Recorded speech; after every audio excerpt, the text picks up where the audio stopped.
দিনাজপুর উত্তর থানা কন্যাপুর ফাঁড়ির অন্তর্গত সৃষ্টিনগরে সদ্য গজিয়ে ওঠা বেসরকারি হাসপাতাল হেলথ ওয়ার্ল্ড হাসপাতালের বিরুদ্ধে রোগীর পরিবারের মৃত্যুর প্রমাণ শংসাপত্র দিতে 5 ঘন্টা দেরি করার অভিযোগ মৃত ছেলে মোহাম্মদ সারা আলমের। ঘটনার খবর পেয়ে এফকে গ্রুপের চেয়ারম্যান মোহাম্মদ ফিরোজ খান বেসরকারি হাসপাতালে পৌঁছে জানান, 4 দিন আগে ইসলামপুরের এক বাসিন্দা মাথার আঘাত লেগে ভর্তি হয়। শনিবার সকালে হাসপাতাল থেকে জানানো হয় আহত ব্যক্তি মারা গেছেন। তার মৃত্যুর খবর পেয়ে আত্মীয় এবং প্রতিবেশীরা হাসপাতাল ও কবরস্থানে সব কিছু করার পর বেসরকারি হাসপাতালে মৃতদেহ নিতে অ্যাম্বুলেন্স নিয়ে আসলে শংসাপত্র হাসপাতাল কর্তৃপক্ষের কাছে চাইলে হাসপাতাল কর্তৃপক্ষ 5 মিনিটের বদলে 5 ঘন্টা পার হবার পর তাদের জানানো হয় মৃতদেহ ময়নাতদন্তের করা হবে, অথচ মৃত ব্যক্তির হৃদরোগে আক্রান্ত হয়ে মারা গেছেন। মৃত ছেলের তার বাবার মরদেহ ময়নাতদন্ত করতে নারাজ।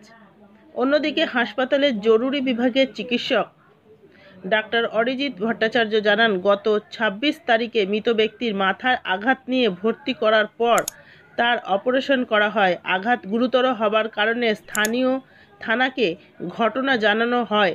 পরে শনিবার ব্যক্তির মারা যাবার খবর থানাতে জানানো হয় এবং পুলিশ প্রশাসন ঠিক করবে ময়নাতদন্তের ব্যাপারে। Green Asansol, clean Asansol. 20 March Obed Alam নামক পেশেন্ট আসেন, যিনি মাথায় চোট পান বাড়িতেই পড়ে, কিন্তু যেহেতু ওনার মাথার ভিতরে চোটটা গম্ভীর থাকে এবং পেশেন্টের আমাদের এখানে অপারেশনও হয়, ব্রেনের সার্জারি হয় ওই ব্রেনের ভিতরে রক্তক্ষরণ হওয়ার জন্য, ওই পেশেন্টের আমাদের স্বাস্থ্যসাথীর আন্ডারে ভর্তি হয় এবং পেশেন্টকে যেহেতু একটা গ্রিভিয়াস ইনজুরি হয়েছিল, যেটা একটা সাংবিধানিক নিয়ম, আমাদের পেশেন্টকে একটা আমাদের মেডিকো লিগ্যাল কেস রিপোর্ট বানিয়ে আমাদের নিকটবর্তী থানায় एमएलसी रिपोर्ट पाठाना है। वो तो 26 वही है कि हम लोग अब सिर्फ पोस्टमार्टम हम लोगों ने करवाना है। हम लोग तो सब बिना रीजन का हम कहा कोई लीगल रीजन दे नहीं रहा है। हॉस्पिटल अब से कोई रीज़न दे रहा है, हम लोग कब से मांग रहे रीज़न, कोई कुछ दे नहीं रहा है। हम लोग यही चाहिए कि हम लोग बॉडी चाहिए, लेके जाए। 5 घंटे से हरेसमेंट कर रहे हैं। 5 घंटे से हम लोग हरेसमेंट कर रहे हैं। नाम हो गया मोहम्मद आमिर। तो पेशेंट का नाम मोहम्मद उबैद आलम है और हम लोग लाए थे उनको, मतलब हम लोग लाए भर्ती किए तो बोला ब्रेन स्ट्रोक हुआ है, उसी का इलाज चल रहा था। मगर आज सुबह में फ़ोन आया तो बोल रहा कि आपका पापा डेथ कर गया, अभी कार्डियक अरेस्ट।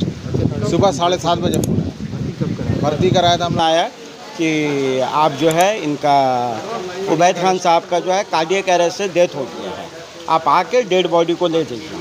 आए इन लोग, एम्बुलेंस लेकर आए, रिश्तेदार सबको खबर कर दिए, मिट्टी का खबर हो गया, सब कुछ हो गया, वहाँ प्रिपरेशन हो रहा है सारा कुछ जो है।